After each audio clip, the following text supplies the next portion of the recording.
బాలీవుడ్ చిత్ర నిర్మాత రాజ్ నిటిమోరుతో సమంత ఋతుప్రభు ప్రేమ కథ ప్రస్తుతం ట్రెండింగ్ లో ఉంది. సమంత చేతితో కలిసి విడాకుల తర్వాత ఒంటరి జీవితం సాగిస్తోంది. అయితే ది ఫ్యామిలీ మ్యాన్ సిటాడెల్ నిర్మాతతో ఆమె చట్టాపట్టాలేసుకుని తిరుగుతోందని వార్తలు వస్తూ ఉన్నాయి. తాజాగా వీరిద్దరూ స్నేహితుడి పార్టీలో కనిపించారు. సమంత రాజ్ ఫోటోలు నెట్టింట వైరల్ అవుతూ ఉన్నాయి.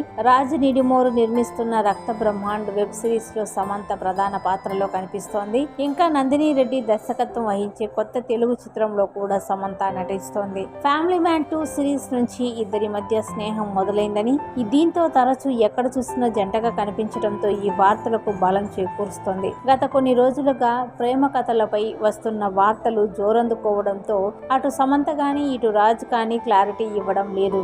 ఇకపోతే సమంత సొంతంగా త్రైలాలా మూవింగ్ పిక్చర్స్ అనే నిర్మాణ సంస్థను ప్రారంభించింది. అయితే ఇందులోనూ మా ఇంటి బంగారం అనే సినిమా చేస్తోంది. ఈ మూవీకి నందిని రెడ్డి దర్శకత్వం వహించగా సమంత కీలక పాత్రలో నటిస్తోంది. తాజాగా శామ్ డారింగ్ స్టెప్ తీసుకున్నట్లు వార్తలు వస్తున్నాయి. మార్పు తనతోనే మొదలు కావాలని తన సినిమాలో అందరికీ సమానంగా జీతం ఇచ్చిందట సమంత.